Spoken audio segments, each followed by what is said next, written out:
Makanya saya suka sekali ketika Mbah Mun yang sekarang diteruskan Gus Wafi meresmikan Thariqah Syadziliyah. Ya cerminannya kitab Hikam itu yang diterjemah Mbah Soleh Darat, karena Hikam adalah murid Abdul Abbas Al-Mursi, beliau adalah murid Abdul Hasan Asy-Syadzili. Jadi gampangannya kalau sampean ingin tahu cara berpikir Abdul Hasan Asy-Syadzili itu ngaji Hikam, karena Hikam itu cucu muridnya Abdul Hasan Asy-Syadzili. Dan itu cara berpikir gampang sekali. Misalnya hubungan dengan Allah, ilahi kullama akhrosani lu'mi antokoni karomuka. Ya Allah, ketika saya terbungkam oleh kesalahan-kesalahan saya, sampai saya ini merasa tidak pantas minta, tidak pantas memohon sama engkau karena dosa saya banyak, tapi kata beliau antokoni karomuka, tapi saya berani melafazkan doa itu berdasar rahmat kamu tidak terbatas. Dan itu indah sekali kata-katanya, ilahi kullama akhrosani lu'mi antokoni karomuka. Jadi kullama akhrosa,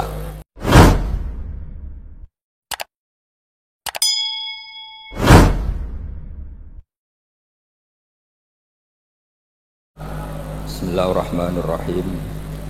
Tabarakalladzi nazzala al-furqana ala 'abdihi liyakuna lil 'alamin nadhira. Allahumma shalli wa sallim ala sayyidina Maulana Muhammadin wa ala alihi wa sahbihi ajmain. Nama ba'du. Yang sangat saya hormati semua pengurus wilayah Nahdlatul Ulama Jawa Tengah, wabil khusus Ki Haji Ubaidillah Sodaqoh, teman saya juga guru saya, putra guru saya Ki Haji Abdul Ghafur Maimun. Saya mau cerita sedikit tentang sanad. Jadi buyut saya kandung itu namanya itu Hafsah. Jadi buyut saya kandung itu namanya Hafsah. Itu lahir di Damaran. Damaran itu belakang imaman Masjid Kudus, hanya sekitar 30 meter dari imaman Masjid Kudus. Itu punya bapak namanya Maksum, punya bapak namanya Soleh. Soleh itu bin Kiai Haji Asnawi Sepuh. Nah yang Mbah Soleh saya itu, saya generasi ke-7 dari Mbah Soleh itu. Jadi pas ke-7. Kalau ke-8 itu sudah kata orang-orang kaya gitu, kenapa kamu miskin? Generasi ke-8 katanya. Jadi Mbah Soleh Darat itu orang Jepara, orang Mayong. Itu dulu ngajinya diantaranya di buyut saya, di Mbah Soleh bin Raden Asnawi Sepuh.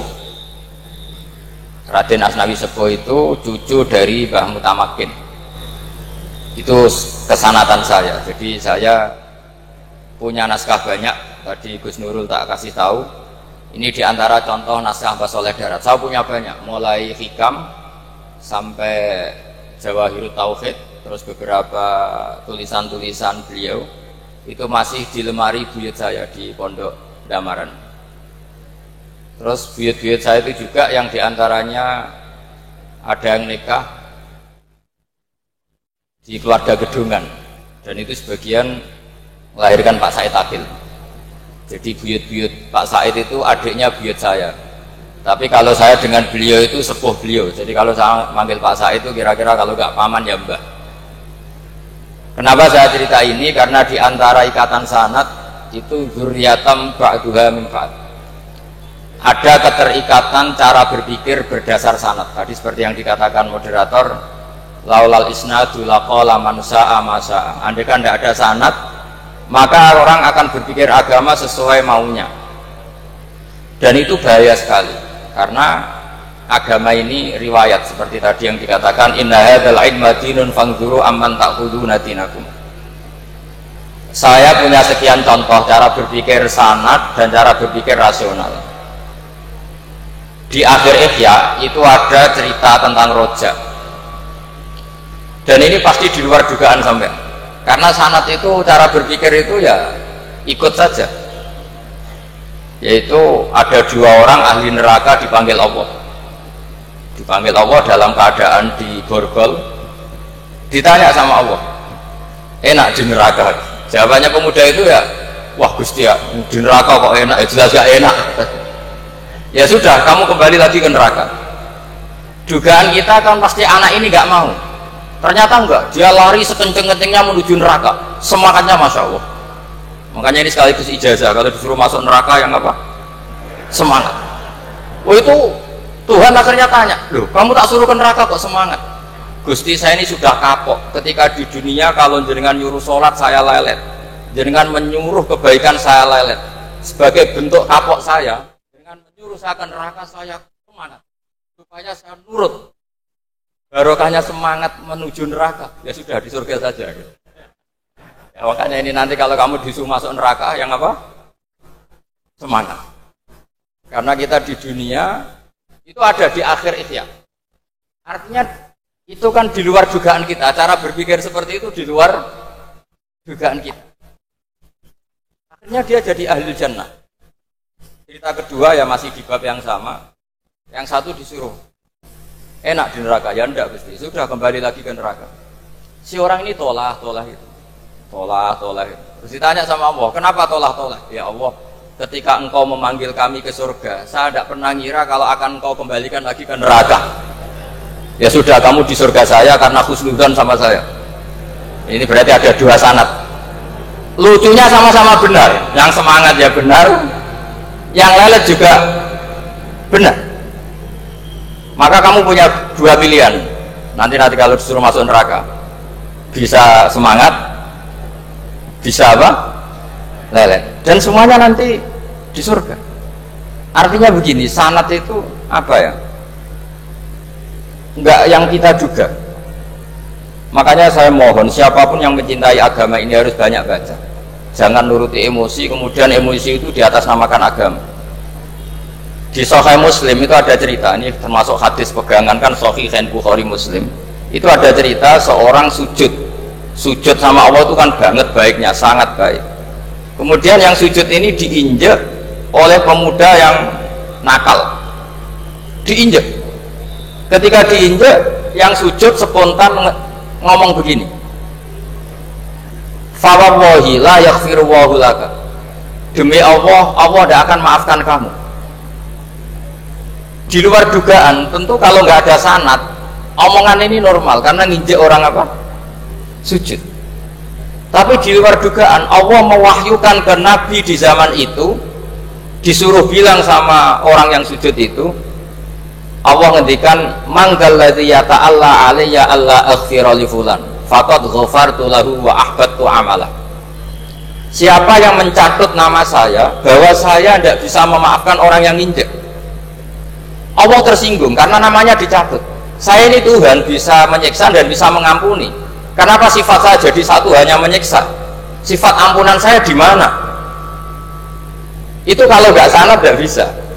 Saya ulang lagi, Allah itu apa? Zat yang bisa yaghfiru liman yasha wa yu'adzibu may yasha. Tapi orang yang sujud ini hanya mensifati Allah satu, yaitu Allah pasti menyiksa. Dan Allah tersinggung. Bagaimana mungkin saya Tuhan hanya berstatus bisa menyiksa, tidak bisa mengampuni?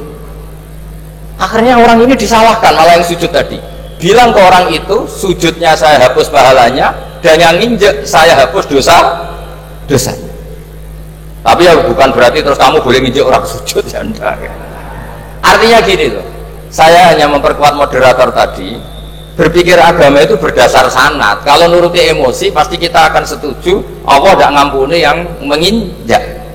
Tapi berdasar sanad, berapa orang yang dulu melukai Nabi, bahkan punya niat membunuh Nabi, akhirnya ditobati oleh Allah Subhanahu wa Ta'ala. Siapa yang nggak tahu cerita Suraqah, orang yang niatnya bunuh Nabi, ditobati Allah. Siapa yang nggak tahu cerita Khalid bin Walid, orang yang punya konsep untuk mengalahkan Nabi di perang Uhud, juga akhirnya masuk Islam dan diampuni Allah. Banyak lagi tokoh kafir yang dulu musuhi Nabi akhirnya ditobati oleh Allah. Sehingga ketika Nabi sangat marah ya dengan mereka yang kafir, malah ada ayat turun laisa laka minal amri syai'un aw yatuba alaihim aw yu'adzibahum, bahwa wilayah mengampuni dan memaafkan itu wilayah Allah. Tentu kita secara syariat akan mengatakan yang ninja itu salah, pasti itu. Kalau yang ninja itu pasti salah, yang kafir pasti salah. Tapi jangan katakan kalau Allah tidak bisa menobati mereka. Lagi-lagi yang bisa mengertikan itu apa? Sanad.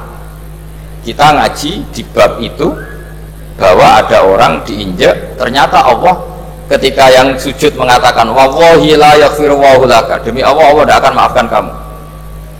Loh, mensifati Allah dengan satu sifat la yaghfiru itu Allah tersinggung. Karena Allah bisa yaghfir. Makanya ini penting sekali saya utarakan supaya kita ini bicara itu sesuai sanad. Karena andai kan tidak sanad, agama ini di logika, kemudian logika orang itu berbeda-beda. Maka kayak apa kacaunya agama ini? Terus yang ketiga, saya beri sekian contoh. Ini saya bawa kitab hikam yang diterjemah oleh Mbah Soleh Darat. Saya dulu pernah ngaji hikam sama banyak Gus Zofur. Cara berpikir Abul Hasan Asyadzili misalnya, umumnya orang itu kan kalau amal itu ingin diterima ya, kalau sujud ingin diterima Allah, kalau sholat ingin diterima Allah, dan kalau sangat ingin itu biasanya terus berlebihan, saking berlebihannya terus nangis minta amalnya diterima gitu. Tapi efek negatifnya gini, jangan-jangan nggak diterima, lalu kalau nggak diterima gunanya apa? Ini buruk sekali kalau mulai tanya sujud saya jangan-jangan nggak diterima, kalau nggak diterima gunanya apa? Itu menurut Abul Hasan Asyadzili itu pertanyaan dari setan. Bagaimana mungkin kita pernah menyesal atau menyesali sujud yang pernah kita lakukan untuk Allah Subhanahu wa ta'ala. Wong dadi kawulane Allah, wis dikai bumi, dikai oksigen, dikai rezeki, tahu sujud, bareng dikasih tahu Jibril, sujud kamu gak diterima. Wah, getun aku sujud be Allah. Masa sujud sama Allah getun. Maka kata Abul Hasan Asyadzili begini, kafa bika jazaan an radiyaka laka ahlan, cukup sebagai balasan dari Allah yang luar biasa kamu ditakdir sujud. Wah, keren. Coba kalau kamu nanti ketemu Allah, ada orang yang sama sekali di bumi gak pernah sujud, lalu kamu ketemu Allah sujud berkali-kali, kemudian dapat kabar kalau sujud kamu gak diterima, pantas mana kira-kira? Pantas yang pernah sujud apa pantas yang gak pernah sujud? Pantas yang pernah sujud. Jika pikirannya Abul Hasan Asyadzili, sudahlah kamu bahagia saja karena kamu ditakdir pernah sujud. Itu satu anugerah Allah yang luar biasa. Kamu gak perlu terganggu diterima apa gak diterima. Karena kalau kamu terganggu itu nanti lama-lama mengatakan apa gunanya sujud kalau tidak diterima. Dan itu setan menang kalau sudah ada pertanyaan apa gunanya sujud. Nah, makanya disebut min syarril waswasil khannas. Kata Abul Hasan Asyadzili, waswas di sini adalah setan ngeridu kamu supaya kamu ngeset semua ibadah kamu, jangan-jangan kamu nggak diterima. Kemudian kamu menyesali semua ibadah yang pernah kamu lakukan. Betapa buruknya kita. Wong ngamal apik kok disesali. Makanya saya ini sebagai kiai itu termasuk kiai yang paling sukses ya. Betul. Karena perasaan saya itu sudah sukses dulu sebelum nyata sukses apa enggak ada penting. Saya sering motivasi santri yang ngapalkan Quran 10 tahun tidak hafal-hafal. Nanti kalau ketemu Allah tetap keren. Pernah ngapalkan kitab saya? Pernah Gusti. Hafal? Tidak. Tapi kan keren, pernah menghafalkan. Daripada sampai ditanya, pernah ngapalkan Quran? Tidak. Kok hafal lagu dangdut? Nah itu pusing sama jawabnya. Tapi kalau santri saya, pernah ngapalkan? Pernah Gusti. Di mana di Guswa? Hafal? Enggak. Beda saja? Enggak. Tapi saya mencintai kitab engkau dan bukti cinta saya tak hafalkan. Cuma nasib tidak memihak saya Gusti, kan masih lumayan itu. Daripada ditanya pernah ngapalkan Quran? Tidak Gusti. Jebule apal lagu dangdut, yang ibu-ibu apal harga cabai naik turunnya harga berambang. Ini harga sembako hafal, tapi kalau Quran tidak hafal. Nah, pikiran-pikiran kayak Abul Hasan Asyadzili itu harus kita kembangkan. Makanya saya suka sekali ketika Mbah Mun yang sekarang diteruskan Gus Wafi meresmikan Thariqah Syadziliyah. Ya cerminannya kitab hikam itu yang diterjemah Mbah Soleh Darat, karena hikam adalah murid Abdul Abbas Al-Mursi, beliau adalah murid Abul Hasan Asyadzili. Jadi gampangannya kalau sampai ingin tahu cara berpikir Abul Hasan Asyadzili itu ngaji hikam, karena hikam itu cucu muridnya Abul Hasan Asyadzili. Dan itu cara berpikir gampang sekali. Misalnya hubungan dengan Allah, ilahi kullama akhrosani lu'mi antokoni karomuka. Ya Allah, ketika saya terbungkam oleh kesalahan-kesalahan saya, sampai saya ini merasa tidak pantas minta, tidak pantas memohon sama engkau karena dosa saya banyak. Tapi kata beliau, antokoni karomuka, tapi saya berani melafadzkan doa itu berdasar rahmat kamu tidak terbatas. Dan itu indah sekali kata-katanya, ilahi kullama akhrosani lu'mi antokoni karomuka. Jadi kulama akhrosa sekirane bungkam disokoni ini sifatnya atau mau dari sopan ini bisa apa sifat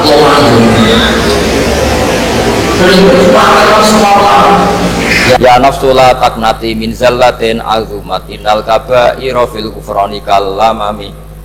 Jadi ya seperti yang dikatakan tadi Gus Ubaidillah tadi, ya sudah, kadang ada baron saya, ada Busiri, saya tidak tahu karena bacanya innal kaba'ira fil kufrani kalamami la alla rahmata rabbihi na yaqsimuha ta'ti ala hasabil isyani fil kisami. Itu ada orang terlalu fanatik kebaikan datang ke Abdul Hasan Asy'adzali gerutu karena dunia ini sudah kacau balau, banyak maksiat, banyak macam-macam. Apa jawabnya Abdul Hasan Asy'adzali? Man ahabba alla yusawahu fi ardi faqad ahabba alla tadhhara maghfiratu. Jadi malah dibalik. Kalau kamu ingin dunia ini steril, nggak ada apa-apa, berarti kamu tidak suka akan kelihatan maghfirahnya Allah. Jadi sanad-sanad seperti ini harus kita jaga. Meskipun tidak kita manfaatkan untuk kepentingan hadun nafsi, tapi kita harus kita jaga.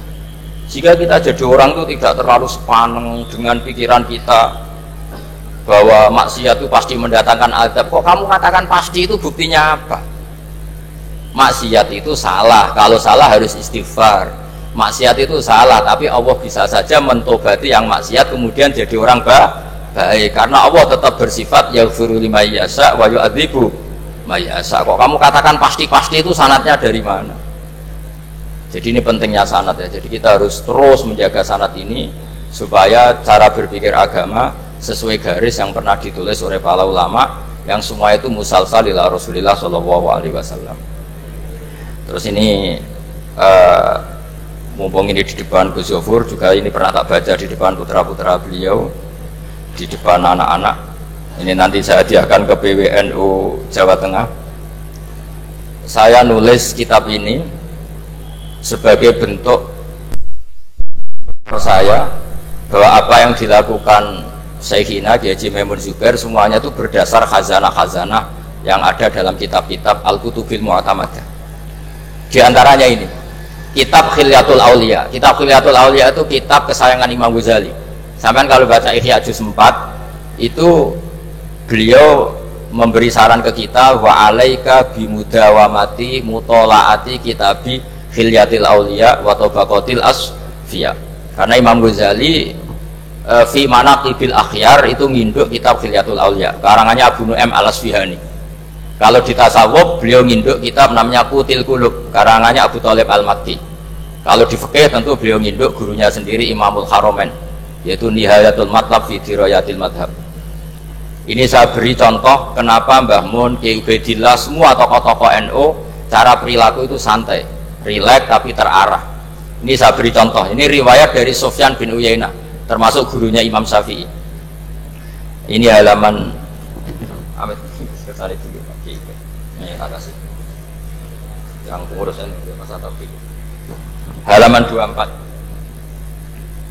Ya, ini di halaman 24 saya terangkan An Sufyan bin Uyainah kana Isa wa Yahya alaihi wassalam ya'tiyanil qaryata fayas'alu Isa an syirari ahliha wa yas'alu Yahya an khiyari ahliha.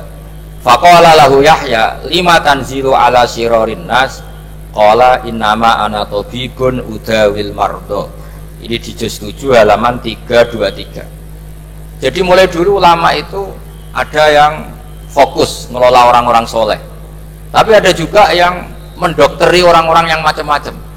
Nabi Isa itu kalau di satu daerah tanya, di sini yang orang nakal-nakal di mana? Oh di situ. Terus beliau ke situ. Ditanya Nabi Yahya, kenapa ke situ? Saya ini nabi. Nabi itu biman zilatit tabib. Saya ini ibarat dokter. Tentu dokter itu yang menyembuhkan orang-orang yang sakit. Sehingga kiai-kiai kita itu ya kancanan orang soleh ya mau, bina orang fasik ya mau. Nah yang nggak boleh itu yang potensi katut fasik, itu nggak boleh. Jadi apa ya, supaya kita itu melihat sesuatu itu tidak seudon, kiai kok berteman orang fasik. Saya berkali-kali bilang berteman orang fasik itu haram. Tapi kalau dibalik pertanyaannya, membina orang fasik hukumnya gimana? Baik, bisa membina kalau berteman, ya sudah dibolak-balik gitu. Tapi kalau dibalik, berteman orang fasik menjadi fasik, ya jangan berteman kalau ubatnya masih seperti itu. Ya terus saya teruskan ya. Sayyidina Umar itu terkenal orang yang sangat keras. Sayyidina Abu Bakar terkenal orang yang layyinal janib, orang yang sangat santun, sangat sopan. Tapi anehnya ketika Abu Bakar mau wafat, itu khilafah atau khalifah itu diwasiatkan supaya yang mimpin itu Umar. Padahal orangnya sangat keras. Tapi yang jarang diketahui publik adalah ngiranya Umar keras itu wataknya. Ternyata enggak. Di sini diterangkan Umar wataknya itu sebetulnya bisa memilih keras atau halus. Ini saya baca ya di halaman 25. Beliau ditanya oleh Abdurrahman bin Auf. Terus beliau menjawab, ya Abdurrahman, wallahi laqad lintu linnasi hatta khasyitu wa fil lain. Tsumma staddattu alaihim hatta khasyitu wa fis siddah. Fa ainal makhraj. Terus di sini saya terjemah, saya saat lunak juga takut sebab lunak bisa dianggap pembiaran. Tapi saya juga takut Allah saat keras, sebab keras jangan-jangan termasuk tanfir, orang lari dari kebenaran. Ya misalnya gini, sampean punya anak, putri atau punya ponakan pacaran, datang ke kamu sama cowoknya, kalau kamu lunak pasti ponakan kamu ngira wong Pak D gak apa-apa, padahal Pak D saya itu kiai, ternyata saya gak ditegur. Lunak itu punya akibat dianggap pembiaran terhadap maksiat. Ya. Tapi kalau kamu keras, wah nak nenggonku tak wantemi watu, kan nggak pernah ke kamu, bagaimana bina wong sowan saja gak berani. Artinya efeknya sama, terlalu lunak ya punya efek tidak bisa bina, terlalu keras juga punya efek tidak bisa bina. Maka kata Sayyidina Umar, fawallahi laqad lintu linnas hatta khasyitu wa fil lain. Artinya saat bersikap lunak saya takut Allah karena lunak bisa dianggap pembiaran terhadap maksiat. Tsumma staddattu alaihim hatta khasyitu wa fis siddah. Ketika keras saya juga takut, karena kalau terlalu keras bisa tanfir, bisa orang lari dari kiai, dari orang soleh. Makanya dalam guyonan-guyonan ulama itu ada preman jagongan di orang-orang fasik. Ditanya, kenapa kamu jagongan sama orang fasik? Kenapa tidak jagongan sama orang soleh? Habis orang solehnya marah-marah terus, lah ini ramah. Makanya saya milih yang ramah saja. Gitu. Itu meskipun guyonan tapi pelajaran bagi kita. Karena ya memang Quran seperti itu, walau kunta fadzun ghalidhal qalbi lan faddu min haulik fa bima rahmatin minallahi linta lahum, seterusnya itu. Jadi apa ya? Nah ini kalau nggak ada sanad nggak bisa, nggak ada sanad nggak bisa. Pasti kita berpikir sesuai keinginan kita. Maka ada ancaman yang keras, man fassaral Qur'ana bi ra'yihi falyatabawwa maq'adahu minan nar. Jadi saya mohon sanad-sanad seperti ini kayak yang dikatakan Umar tadi. Wallahi laqad lintu linnas hatta khasyitu wa fil lain. Tsumma staddattu alaihim hatta khasyitu wa fis siddah. Jadi kita akui bahwa dalam lunak juga ada sekian problem, dalam keras juga ada sekian problem. Terus kita bikin satu metode, satu manhaj yang kira-kira ya sa'iqal lisyaribin, atau yang lebih dikenal dengan Islam wasatiyah. Ada tawazun, ada tasamu, ada macam-macam. Ya, saya kira demikian. Assalamualaikum warahmatullahi wabarakatuh.